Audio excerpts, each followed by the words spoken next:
Okie dokie. So it's noon, so we can get started. Hello, everyone. Thank you for joining us for today's info session on the entrepreneurial landscape in RVA. My name is Allison Pollock, and I'm the program coordinator for RVA Now, which is a brand new program of Chamber RVA, which is aimed at showing off the best of what Richmond has to offer. And of course, why it's a perfect place for you to launch your careers. As part of our mission, we aim to familiarize students and other young job seekers with the thriving jobs landscape in the region and the variety of opportunities available. For example, in November, we hosted an information session about finding internships at our local Fortune 500s. And in December, we delivered some quick hit events on who in the region is hiring for business majors. Today, of course, we'll be showing off our startups ecosystem. And next month, we are planning an event with several area nonprofits to help you plug into your passions, whether that's through volunteering or through your careers. So before we get started, we want to hear from you. You'll see on the screen, you can log on to menti.com and enter the code on the screen, which is 1533853. That's 1533853. And you'll see will come up a question that'll ask you to share what college you attend, or if you've already graduated, where you graduated from. In the meantime, while you guys are answering that, we have a fantastic video from our partners at Richmond Region Tourism that shows off what's coolest to do in RVA when you're off the clock.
Awesome. Well, thank you so much. And I see some answers rolling in from the mentee. And that'll be open throughout the presentation, so you can keep sharing your college or university. And there's also a Q&A option there for you to use that can be anonymously, or you can just ask a question through the chat. And I'd also like to remind everyone to, if you're not speaking, please mute your microphones. I think most people are, but just be aware of that as usual. So thanks. We'll go ahead and get started. I'd like to now introduce Allie Greenberg. Allie is the Outreach Manager at Lighthouse Labs, which is a startup accelerator based here in Richmond, Virginia, where she oversees social media, events, press, recruitment, partnerships, and alumni support. So does a lot of things there. Before joining the team there, Allie was a founder of a co-working space in Richmond, as well as a mentor with Startup Virginia and Lighthouse Labs. And prior to moving to Richmond, she worked in advertising in New York City before, deciding that Richmond was the best place to be. She graduated from Washington Lee University, where she studied global politics. So Allie, I'll hand it off to you. Thank you so much for joining us today. Awesome. Thanks so much, Allison. I'll be really short. We just want to give a little bit of background on Lighthouse Labs, and then after that, Startup Virginia. We're so excited to partner with RVA Now on this program today. We want to share a bit about these organizations because in addition to the entrepreneurs that you'll hear from, there's a whole breadth of support services and organizations that support the entrepreneurial ecosystem in Richmond and in any city around the world, really.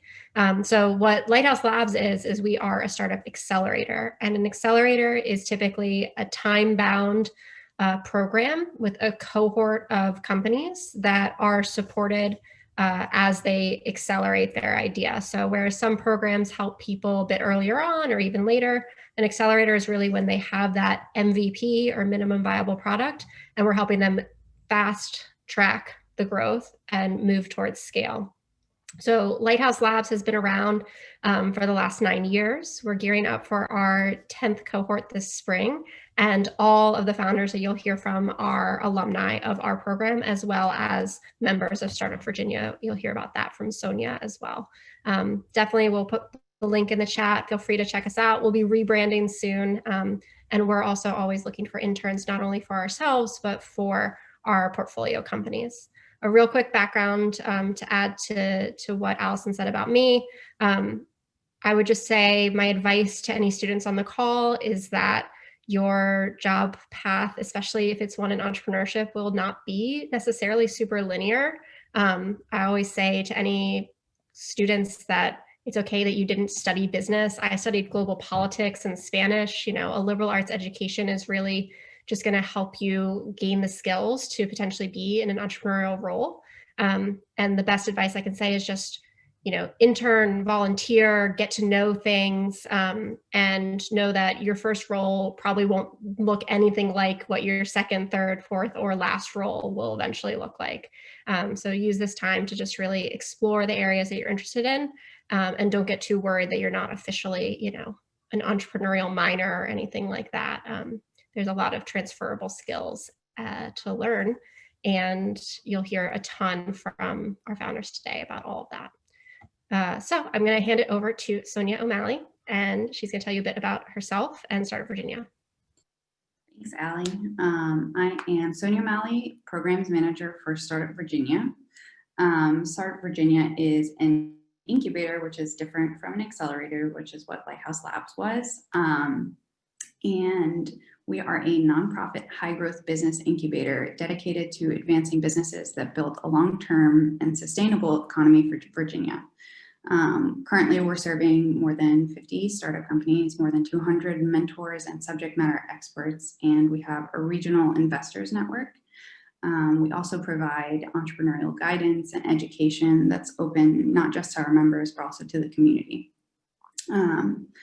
And I'm super excited for this panel because, like Ali alluded to, we all have very different backgrounds, and we've had very different paths, and they've all led us here to this panel together.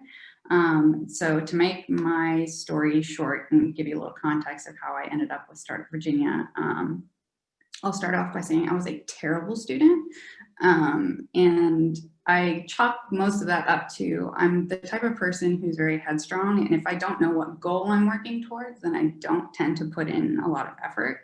And so I took my time through school, always working, and because of that work experience, I decided that business administration was the direction I wanted to go. And I took an entrepreneurship class as an elective and was like, that is what I want to do, but I don't want to necessarily start my own business, but I really want to be part of helping other businesses grow.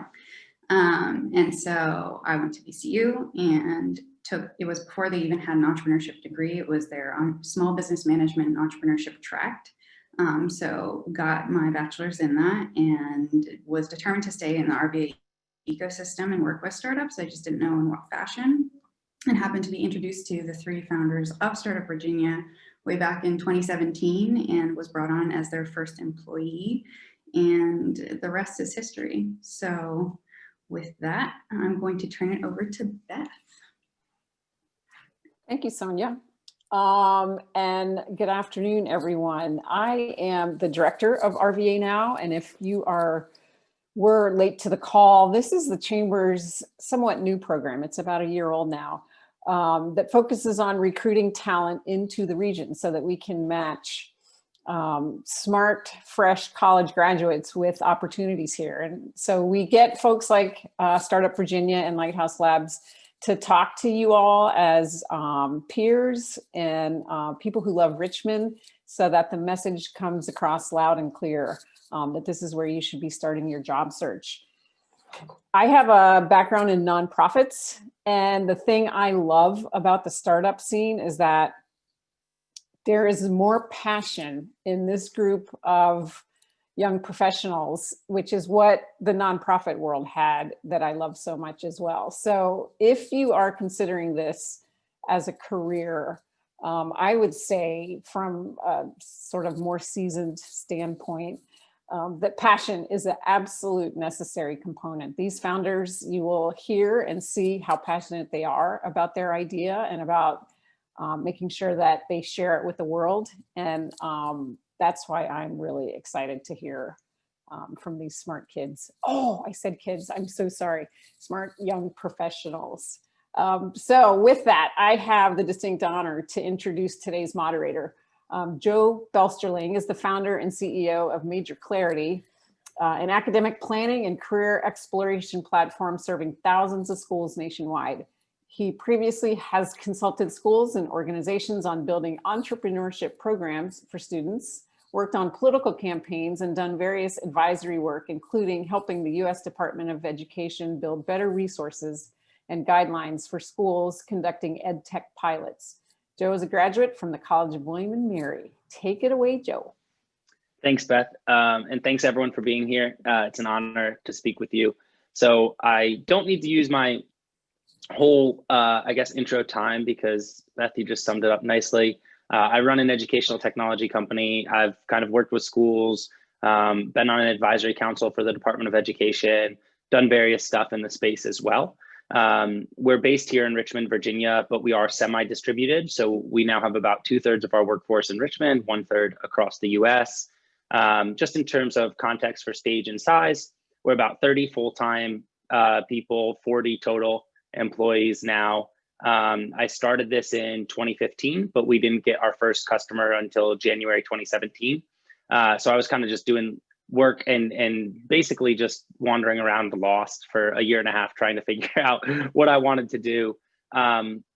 Like Sonia, I wasn't the world's best student, so I had a fairly interesting journey from education into what I'm doing. My freshman year at college, I left and I went and worked for a Senate committee and ended up serving in executive position on a congressional campaign. And that was a really awesome experience, but I realized I didn't want to do politics.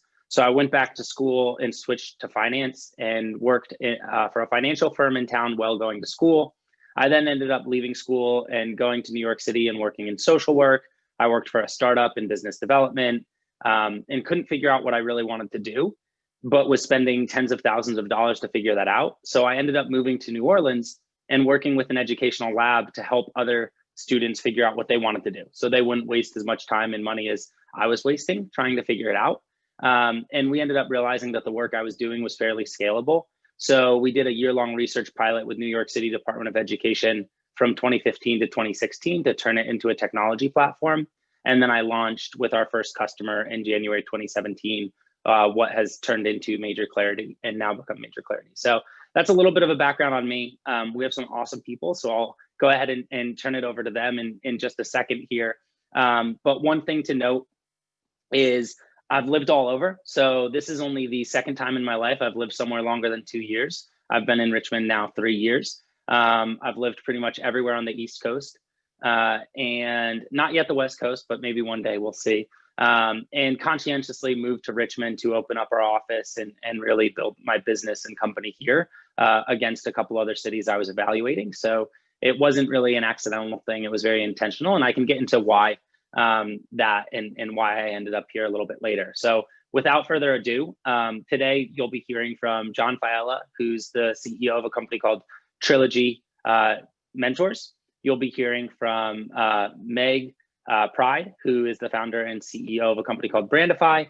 And we'll also be hearing from Ankit Mathur, who's the CTO and co-founder of a company called Roundtrip, but he'll be joining us a little bit late because he had a conflict with a client pop up last minute. And as we all know, customers have to come first. So without further ado, Johnny, I'll turn it over to you and then we'll have Meg introduce herself and then we can launch in. Awesome. Thanks for introducing me, Joe. And yeah, my name is John Fiala. I'm founder of Trilogy Mentors, the best all-in-one platform to launch, manage, and grow a tutoring business. And, you know, today we are a platform, but the Trilogy story is one of multiple pivots and evolutions. Trilogy originally started senior year at University of Richmond in the new venture creation class, where I actually had to come up with a business idea that was organic to me. growing up, very much like Joe, Sonia, and probably a lot of the founders on this call, was a great lacrosse and basketball player, horrible math student. So from a very early age, my mom would get me math tutors, and I hated all of them because they were the crusty substitute teacher whose house smelled like mothballs, and I just hated being at. So it led to a ton of fights between my mother and myself. So one year she changed it up and just decided to get a lacrosse player to teach me math. And believe it or not, for a 6th grade boy, that completely changed my perspective on academics. So when I was at University of Richmond and had to start a business organic to me, I'm like, I bet you there's thousands of students out there who just want to learn from someone they can relate to. So Trilogy originally started as an in-person academic tutoring company where I would connect middle school students with college students, and I was literally just using a cell phone and an Excel sheet. At the end of year 1, we did over 1,000 hours, but more importantly, 100 hours of consumer interviews. And through those interviews, we learned about the opportunity in online tutoring. Students are digital natives, they'd be more engaged. Parents, is more efficient for them because they didn't have to drive anywhere. And at the end of the day, we were a relationship broker. And the number one reason we couldn't create a relationship was because of location. So by going online, we realized we could create relationships that traditionally would have never been possible. So we built our own online tutoring platform, scaled to over 6,000 hours in a year with that tutoring system. But during that scale, also got approached by 2 other tutoring companies who asked to license our platform because they were moving online and couldn't find a great all-in-one tool. So we took a step back, re-examined the market, and identified that the what we believe to be the billion-dollar opportunity in the space isn't necessarily for a tutoring company, but it's an infrastructure play. My lawyer posed me the question, who made the most money during the gold rush? It wasn't the first miner, second miner, or third miner. It was the person selling pickaxes and shovels. Because whether or not you found gold, you had to buy a pickaxe on your way to look for it. So a little over a year ago, Trilogy evolved from a tutoring company to a platform that empowers tutoring businesses around the country. We have over 140 tutoring companies using our system, scheduling over 5,000 sessions in a given month, and are now at the point where we've raised a little over 2 million so far through seed rounds, and are now just focused on really scaling the platform. So the one little personal anecdote I'll add before you hand it off is that I grew up in a town, Scarsdale, New York, where everyone worked on Wall Street. I went to a school, University of Richmond, where everyone is an accountant or in finance. So I thought that was going to be my path. Finals week, senior year, I actually flew back to New York for a few super days and had 2 offers as I was flying back to Richmond on a random Tuesday in April. I was flying out of LaGuardia, so of course the flight got delayed for 3 hours, and there was only one other guy waiting for the flight. So I asked him, like, hey, you want to go grab a beer? Me and this stranger named Frank started having a few beers. I might have had 1 too many or was on an empty stomach and just opened up to him. I was like, what do I do in my life? Do I pursue this startup? Do I become a banker like I'm supposed to? 21, need to decide what I'm going to do for the next 80 years. Frank turned to me and went, lucky for you, John, I'm a venture capitalist. I'm going to help you figure this out. So his name's Frank Rotman. He was one of the original people at Capital One and is a founder of QED Investors, which is a top 1% VC in the world. And Frank started talking to me, started asking me a few more questions, and kind of ended with the question of what if. He's like, if you take that banking job in a year from now, you will think, what if I gave the startup a shot? And that's going to hang over your head forever. If you give the startup a shot in a year from now, you will not think, what if I was a banker? And if you do, you can just wind the startup down and go work for that bank. So his question was like, can you live with yourself if that question's hanging over your head? And that was the moment to make me say, okay, I want to go do this. I grew up in New York, so wasn't too caught by the bright lights that is New York City. And not sure how many of you have been on subways, but not my ideal mode of transportation. So I was like, hell, Richmond seems like a great place to start. I've been in Richmond now for 5 years, have lived in over 10 different places. Every aspect of the city, especially getting started, just hopping from couch to couch. But there truly, in my opinion, is no better city to start a business and or grow and hopefully get to a very large exit with.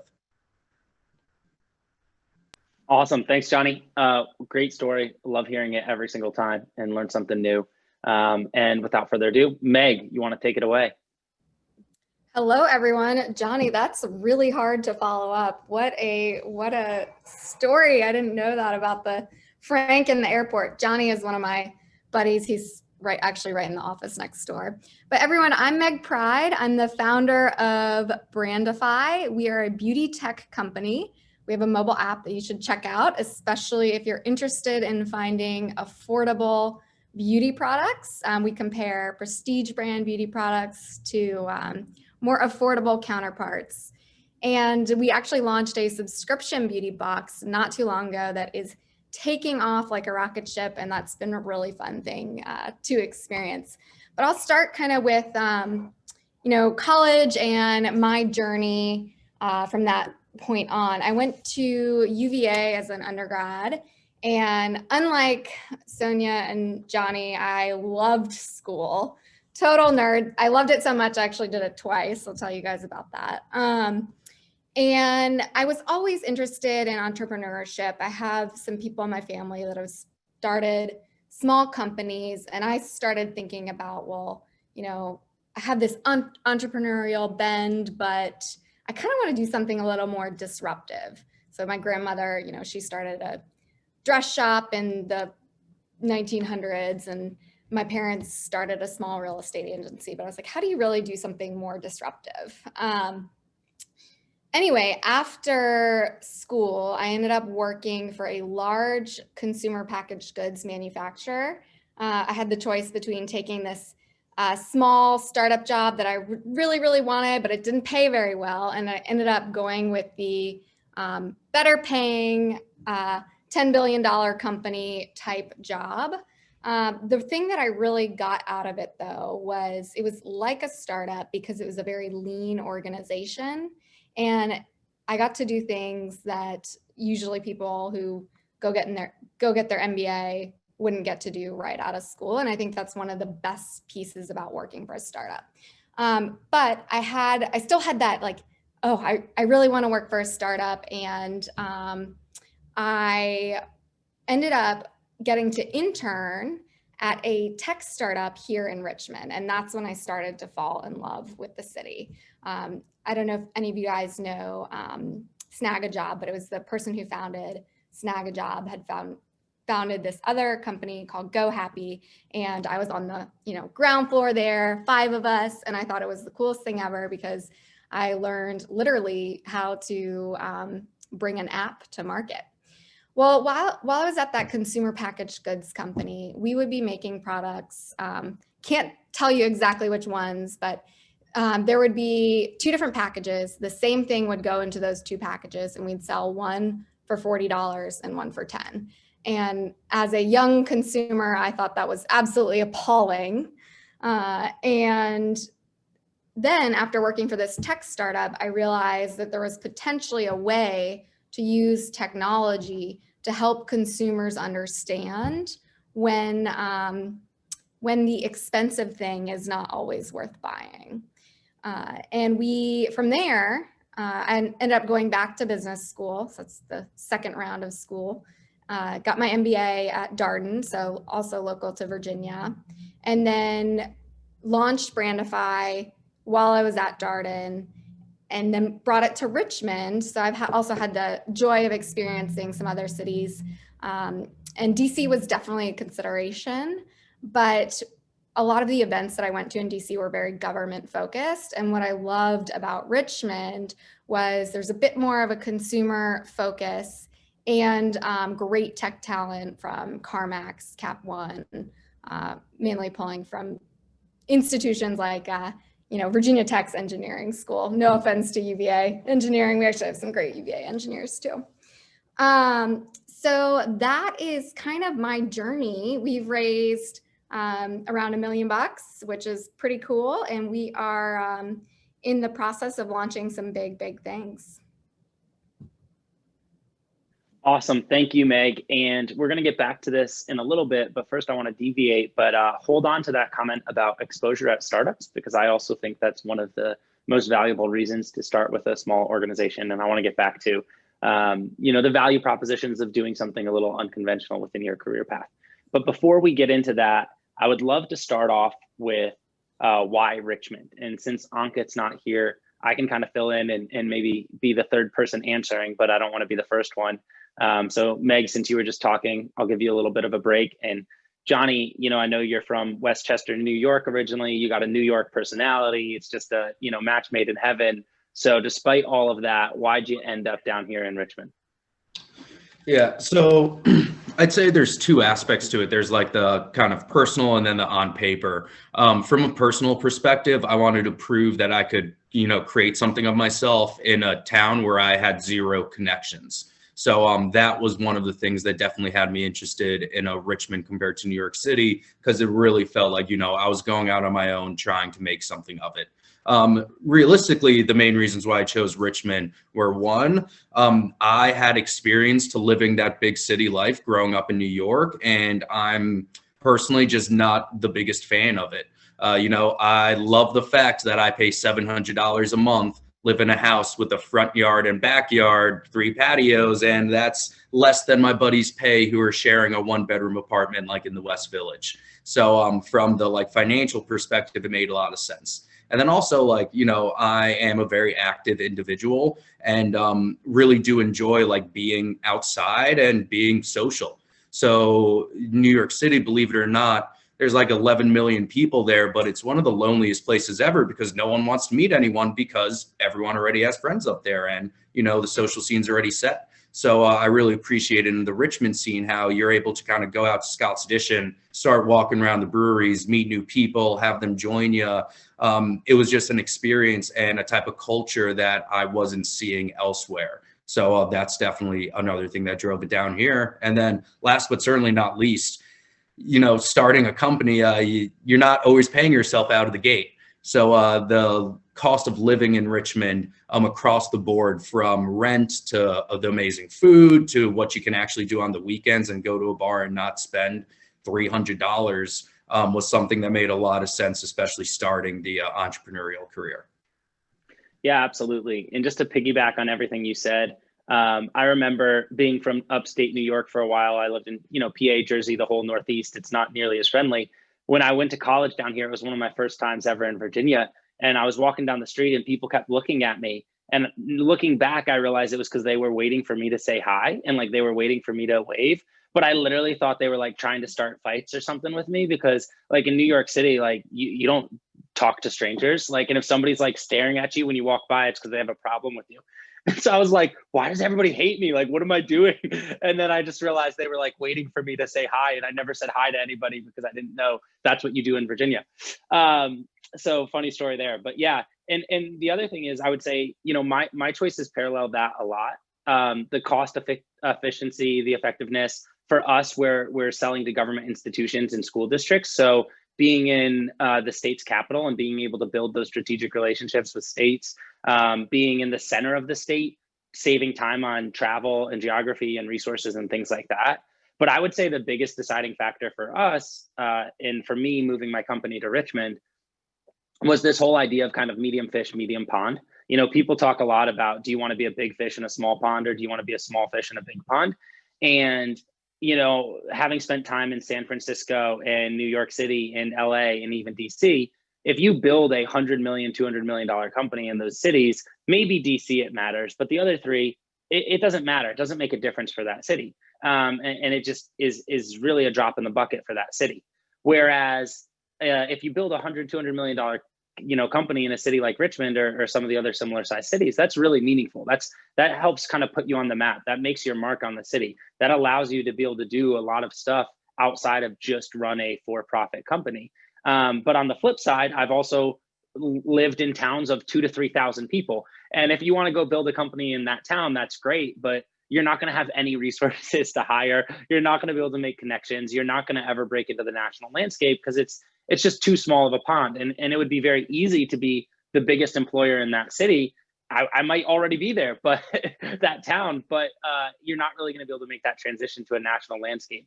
And so I was always really attracted to the idea of, medium fish, medium city. And what I always say is Richmond is big enough to be a city and small enough to be a town. So it's small enough to get to know people and build relationships and make a difference and ingrain yourself in the city culture. But it's also big enough where if you really make it in Richmond, you can make it anywhere. And it can really elevate a national profile for the work you're doing and your experience in your company and all of those other elements. And, just to share how that's actually played out in my own life, you know, I get to serve on the board of directors for Make-A-Wish. I'm on another board for 16 counties youth success programs. You know, Johnny and Meg and myself and others get to help select companies Lighthouse Labs is investing in, and do a lot of things that really matter to the city of Richmond, that we probably wouldn't get the opportunity to do in other ecosystems like a Silicon Valley or in New York City. So that was really important to me. And I thought not only was it something I cared about personally, but that's what would set up a company like mine for the best success, because we've gotten to build relationships with the state superintendent, you know, of Virginia, with the State Department of Education of Virginia and things like that. Whereas in bigger ecosystems, you just don't get those opportunities. But it's still a big enough ecosystem to matter on a national level. So that's what I really felt was unique about Richmond and why we came here. But without babbling on any further, I'll turn it over to you, Meg, for your thoughts on why you ended up here instead of Charlottesville or some of the other locations. I'm not really sure I have a whole lot to add to that. That summed it up pretty well. But again, just to my point earlier, I think one of the comparatives with DC is like the government stuff really takes over versus that's the big show. Whereas here, there's a bit more of a consumer focus and I think great tech talent. Johnny, I think your point about cost of living, I feel like we can do so much more with $1 million here than we could anywhere else. And that makes a big difference when you're growing a company.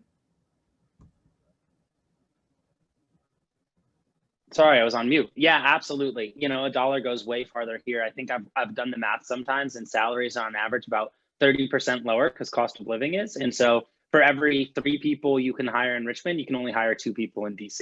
And that's not even a New York or an LA or an SF, you know, that's just up the road in DC. So definitely starts to add up. Moving on to the next question, Meg, I'll ping it right back over to you to start with you, because I really agree with and love the idea of in the early ages of your career, exposure and experience is everything. It matters more than money, it matters more than a lot of other things people emphasize and value. So in terms of, you know, why people should consider working at small businesses, startups, getting involved in this type of culture, you know, and demystifying some of those processes, as somebody who's worked both in the big world and the small world, you know, what to you has become more clear about working in the small world, and what to you is the advantages or the value in working in kind of the smaller startup or smaller organization as opposed to, you know, the multi-billion-dollar enterprise?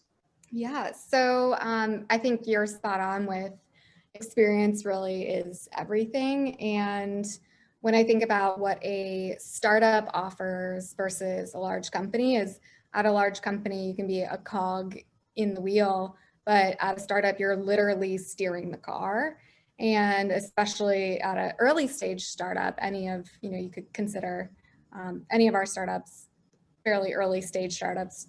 Joe might be a little further along with his 30 people, but I think a really good example that I have of this is we made a hire last June of a student she was coming right out of college, and she is making decisions that like brand managers would make at P&G after they got their MBAs. The amount of control she has over the success of our company is incredibly meaningful, and it's exciting to see her grow in that way. And that's just not something that you can get right out of college. If you go to a giant corporation, you might get to have a little bit of influence on some things, but those things are not going to be changing the direction of that organization or even really whatever portfolio you're working on.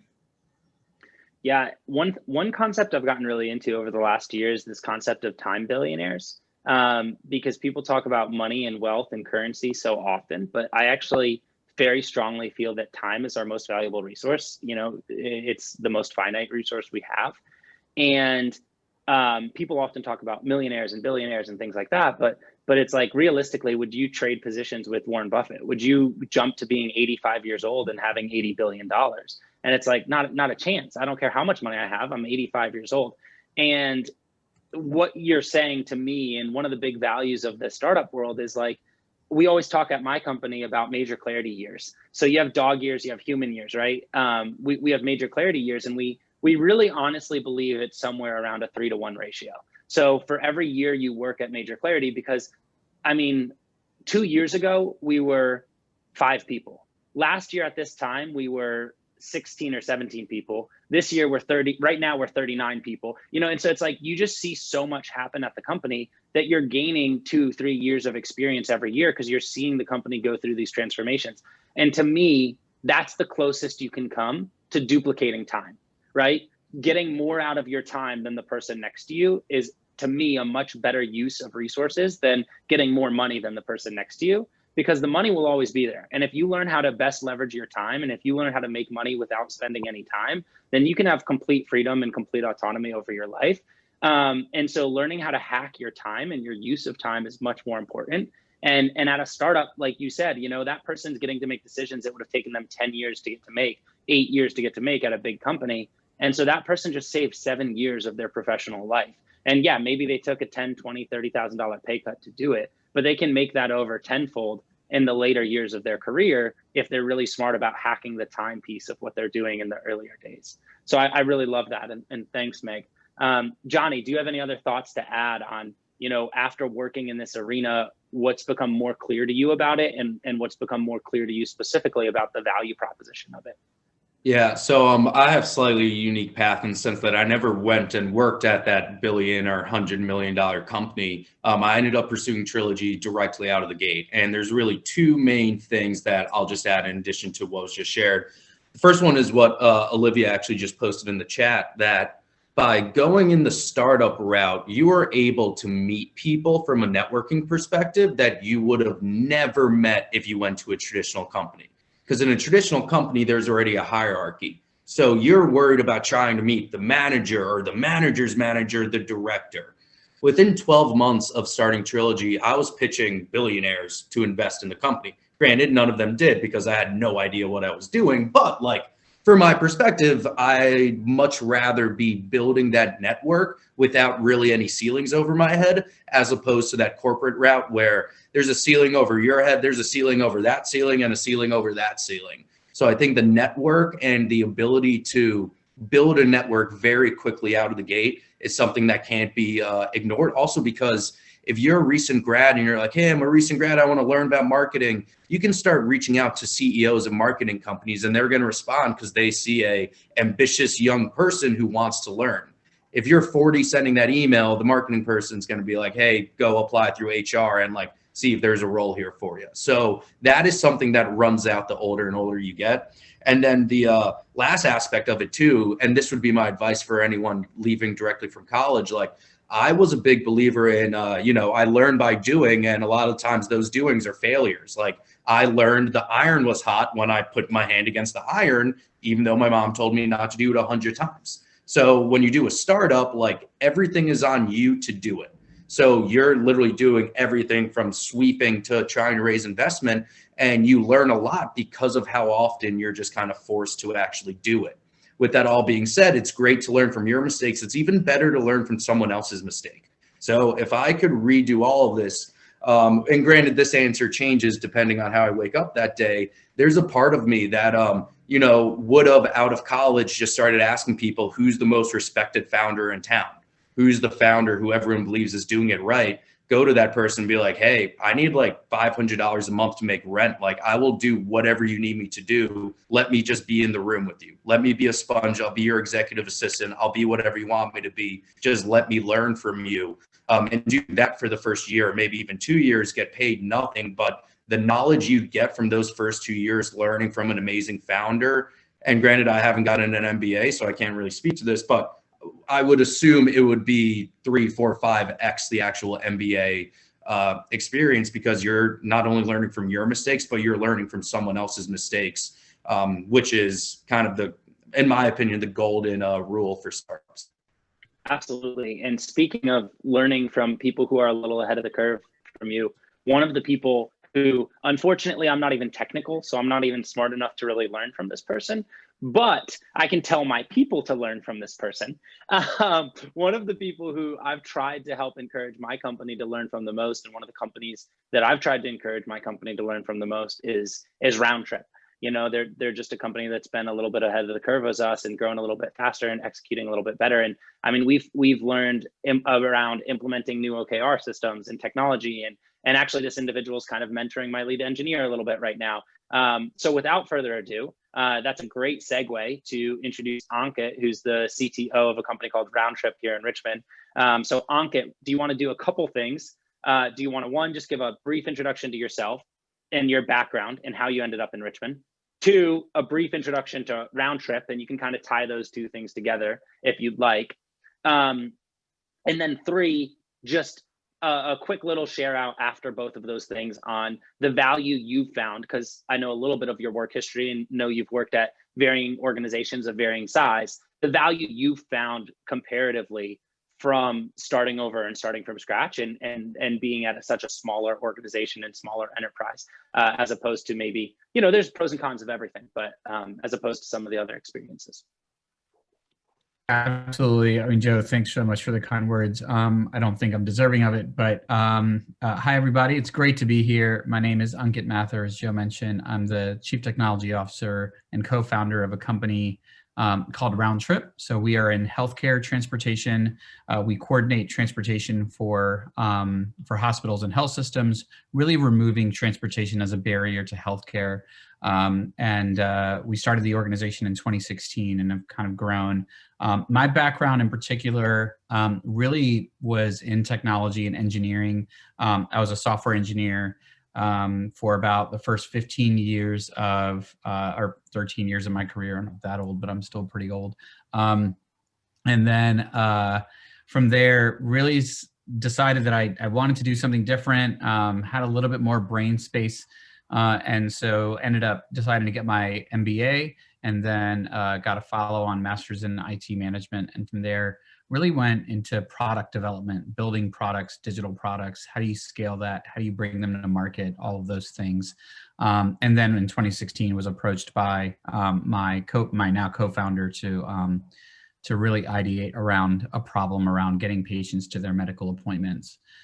I think one of the things that I see that's so different about working at a company like Roundtrip and MajorClarity and Trilogy Mentors and Brandefy is that you really get to chart your own path. And I think that that's something that we talk a lot about product management, which I'm not sure how many people are really familiar with it, but I really struggle with product management in organizations and companies that are large, because to be truly an effective product manager, I think you've really got to have a lot of autonomy. And if you can't have the autonomy to make decisions, to talk to a customer, to be on a sales call, to do this and that, you truly don't understand the problem, I feel. And so working at smaller companies, as opposed to, I think, larger, bigger organizations, allow you to be so close to the problem, and the impact that you have is so much greater. So to me, I really do believe that that's a big value add to being a part of maybe a smaller organization than a larger one. Absolutely. And because you're so humble, I'll brag for you a little bit. So Roundtrip does, as Ankit said, non-emergency healthcare transportation. Really huge social impact angle of it.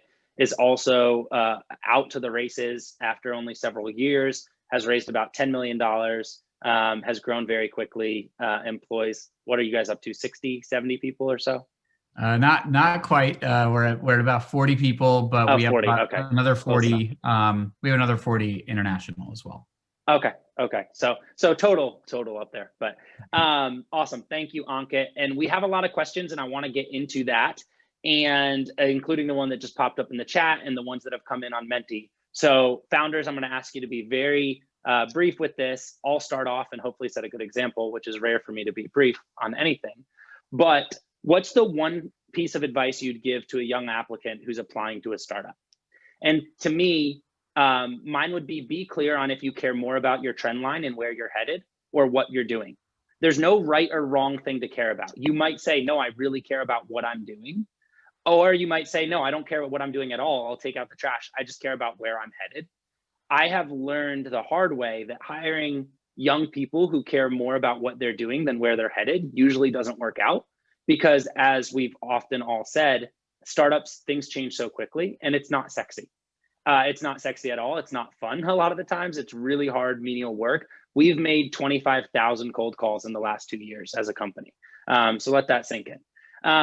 And so what I always tell the people who we're hiring is anti-sell the job, oversell the company. So we oversell where the company's headed and where your trajectory would be from coming here, but we try to anti-sell and actually talk you out of the job by saying it's not going to be a fun, enjoyable job.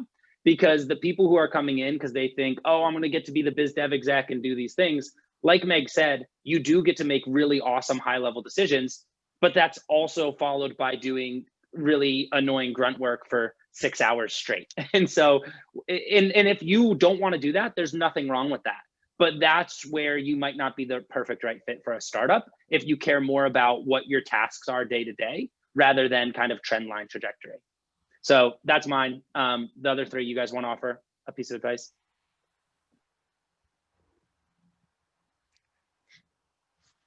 I'll jump in. I think, so yeah, I mean, totally to your point, we have pallets getting delivered and like our entire team is going to be unloading pallets, you know, for 2 hours. So it's just, it's totally what happens. But I think my piece of advice would be ready to learn things on your own. And that's a quality that I look for in our hires. Yeah, we have a rule with Trilogy, and I forgot where I heard this, but we've been using it. You know, we really think of three things when it comes to hiring. Is the person a hard worker? Are they a smart worker? And are they not an asshole?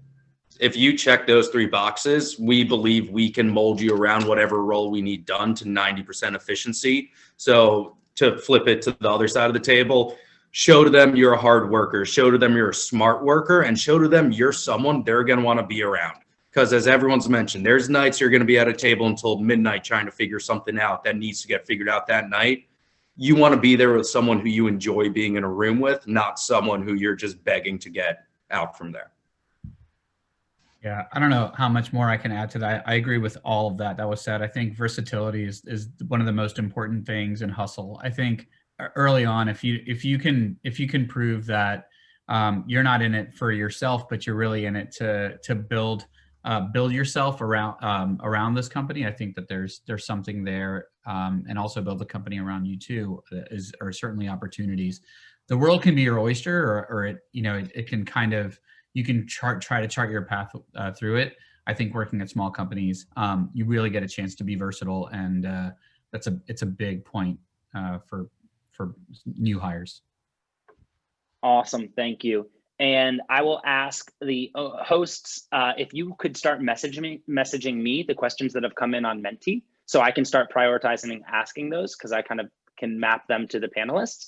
But I'll go ahead and get started with the one that was asked to chat. And Meg, I'll start with you. I'm going to ask just one of you to answer each of these questions for the sake of time, because we're running up, close here.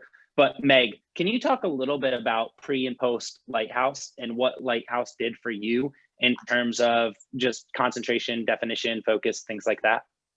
Yes. So Lighthouse, I think you guys have already heard a bit about it, but it's a $20,000 grant and access to tons of mentors. It was really a launch pad for us. And we manage to certain KPIs and do customer discovery, and it really helps you hone your business model and puts you in touch with, my earliest mentors at Lighthouse are still my best mentors to this day. They're investors beyond the capital that came with Lighthouse. So it was hugely advantageous for us to get to do that platform, to be on that platform. Awesome. So just to summarize kind of the exposure to mentors, the exposure to a cohort. So I think most successful entrepreneurs I know really have a strong cohort of peers to go through this together, because it's very lonely and hard. And then also obviously tangibly the capital and the focus on customer discovery. Johnny, I'm going to go to you with this one, because you actually started your business while you were a student.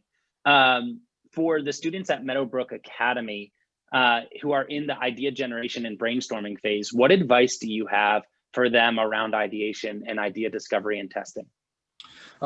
First one would be find something organic. It's way easier to build a business around a problem you have solved for yourself as opposed to a problem you're trying to solve for someone else. Because at the end of the day, that means you are the target market and no one knows yourself better than yourself. The other thing I'd say about ideation is it's not about the answers, it's about the questions you're asking.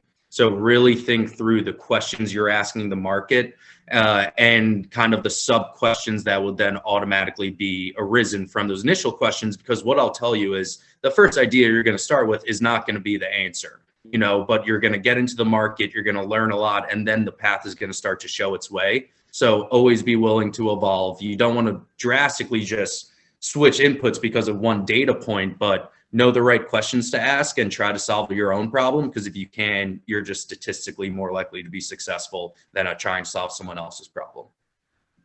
And it's become a little bit of a kind of cliche or trope in the startup world, the build, measure, learn, feedback loop, which is from the lean startup. But there's a really big theory that most people believe that successful startups are not defined by starting point. So it doesn't matter what your experience was, how much resources you start with, et cetera. The simple one KPI that leads to success is how short your build, measure, learn, feedback loop is. So what's the length of time you go from testing something, getting feedback on it, iterating on it, and going back into that cycle is really the one defining aspect of how successful your business will be. Next question. So I know there will be some varying answers on this because it really changes. Like for us, you know, we're deploying technology that now houses data on over 1 million students. And so there are things we can't have interns for because it's too high risk, but there are things we can have interns for and things like that. But Ankit, as somebody who is in an organization at a little bit of a larger size and has hired a lot of people and also has some things that are very sensitive and HIPAA compliant and probably some things that aren't as sensitive about your business, what would be your just general advice, not necessarily for Roundtrip, but from what you've seen as the ecosystem as a whole, for how common it is for startups to hire interns and at what point and in what way they typically leverage interns? And again, not just from your perspective, but, you know, from cohorts that you've seen. Yeah, you know, it's a really interesting question because I don't know if we've nailed startups, and I think it's really clear. It's important to make the distinction that startups have to know how to create programming around interns as much as interns should want to work at startups. So I think the two have to marry. And I think I've seen Meg's organization, Brandefy, do this really well. But, you know, it's really important to make sure, from what I've seen when we have had interns, that there's a reason why we're bringing on an intern. We have a company resource that we can kind of buddy up with that intern to make sure that you know, they feel like they're part of the team and that that they're growing and learning too. It's not just a taskmaster to come in and, you know, like move documents into this one folder. That's not going to be beneficial for the intern. And I think it's as much on the company as it is on the intern. You know, for the purposes of this conversation, I'd say that, you know, internships in general at startups can be extremely rewarding. The interns that we have brought in have been phenomenal and have really been able to create such an impact in how we sell, how we grow, how we code, how we do everything that it is that we do. So yeah, I hope that answered your question. Yeah, absolutely. That was great. And one of the things I took away from the first part of what you were saying, because we've learned this lesson too, is, you know, what really makes a successful internship is sometimes just a definable project, because the realistic truth is an intern's not going to be there forever. They're not a 5-year hire. And so you can't afford for them to be the business to be life dependent and critical dependent on the intern. It really needs to be something they can almost do with a little bit of autonomy and then give back to the organization. And so as people looking for internships, you know, look for that aspect if you want a successful one. And even if it's a business that doesn't, you know, we've had people pitch us on hiring interns, and oftentimes we kind of say no because they're like, oh, I want to be part of the sales team or this or that, but we don't know how to make it that definable thing. But, you know, if a college student pitched me on saying, hey, I think you guys need this from what I've learned, and I'll do this, it will be a 2-month thing, and then I'll pass it off and be out, we're going to be really a lot more open to that, even if we weren't planning on bringing on that intern. Next question, Johnny, I'm going to ask this for you because you're a social animal. what's the best way when you move to a new city to meet people and build connections and make friendships? And I know you've always joked that you think this is your superpower. So no one better to answer this than you. I do argue that making friends is my #1 life skill. But I mean, it really comes down to putting yourself out there. And to bring this full circle, it's about asking for that beer.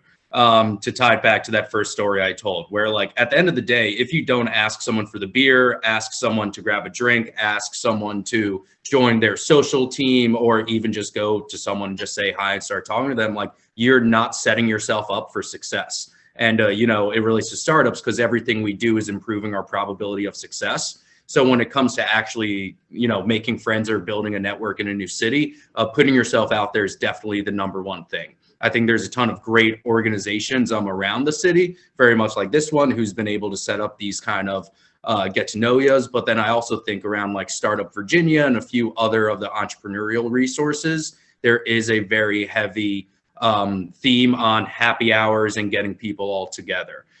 Personally, like the River City Social Sports was a great way to kind of get out there. And then also I was a part of a board for a group called Unbound RVA, which unfortunately no longer operates in town, but that was also a great way to meet people who all kind of cared about a similar nonprofit, a similar mission, and then just be able to spend time with them to be able to develop a few of those relationships. Yeah, and I think that advice not only rings true for building social connections, but also for mentorship. You know, I was talking with a friend the other day who's very successful at their career at our age, very, very successful, but feels like they don't have a lot of mentorship. And what I told them is, I just think you're taking yourself too seriously. Like if you're going to someone for mentorship, or if you're pitching an investor for capital for your business, you're doing it because they're a very busy and successful person. And so if that person blows off your email 2 or 3 times in a row and you get offended, or on the flip side, you just feel like, oh, well, now I can't reach out anymore because I feel bad, you're never going to actually cultivate those relationships. I've grown to be very, very close with the CEO of a billion-dollar company. He's one of my best friends, honestly, now. But when I was building that relationship, there were so many times when I would send an email and he would just never respond. But the next email I would send, I would always just blow past it and make it look like it was no big thing, not make him feel weird about it, not make him feel awkward about it, and totally proactively let him off the hook. But I also wouldn't be so insecure that I'd be like, well, he didn't answer my last email, I can't email him again. It's like, you just can't take that personally. And you have to remember, if you're seeking somebody out because of their success, they're going to be very busy. And especially since they don't know you at the beginning, like you're not going to be their top priority. Like you have to work into that. And so putting yourself out there time and time again and not taking it personally when people don't want to hang out with you or blow you off or don't respond to you, I think is really critical, not only for building friendships in a new city, but also for building mentorship and investment network and all of those other things.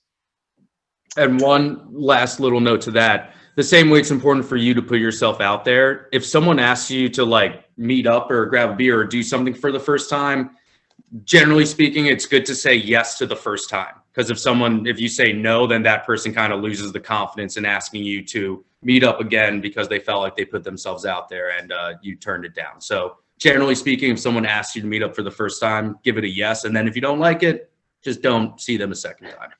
Yeah, great. All right, I think we're pretty much out of time here. Is there any one last question anyone wants us to finish up on? Or if not, like I said, we're pretty much at the end of the hour here. Ankit, Meg, and Johnny, thank you so much. You guys had some amazing insights to share. It's always great seeing your face, your beautiful, beautiful faces, and catching up. So thank you so much for being here. And to Beth and Allison, any last thing you want us to cover before I turn it back over to you? Actually, before you guys do that, real quick, first of all, I love you guys. Secondly, I just want to give a huge shout out. I cannot shout these 2 organizations out enough: Lighthouse Lab, Startup Virginia, Activation Capital is the third, but the incredible organizations. If you have the ability to connect with any of these organizations, do so. If you have some an idea, please give Lighthouse Labs a thought. Startup Virginia has created, and Lighthouse Lab create incredible programming around their mentors that they already have. Both are absolutely invaluable. I don't think any of our businesses would be where we are today without any of those 3 organizations. So please make sure you give them all your thoughts and considerations. All right. Well, thank you all so much. Thank you to Startup Virginia and Lighthouse Labs for co-hosting. And thank you to all of our panelists for such a fun and, informative and just enjoyable panel. We wish we could talk to you guys for longer, but we can't because we want to respect everyone's time. But I am going to share some of our contact info. You can find us on Instagram and Twitter at RVA Now. And definitely follow us for different announcements, for different events. And we're going to be hosting this recording on our YouTube account, which we'll send out the link and a follow-up email. And that's also where we've hosted some of our previous events, like our internships event and our business majors. So those recordings live there as well. With our newsletter and with our social media, definitely keep an eye on those for the latest on jobs and opportunities, as well as an exciting announcement about our website, which is launching hopefully later in January. And that'll be exciting with a job board, neighborhood guide, and some other fun tools like a cost of living calculator. So that's going to be really exciting. But always feel free to reach out to Beth or I with questions, or if you want to partner with us for anything, please feel free to reach out. And of course, connect with us on LinkedIn. And we are happy to connect you with anyone or answer any questions. So thank you again so much. And this will be again on YouTube, and we really, really appreciate you all attending. And thank you again to our panelists. All right, everyone have a great afternoon.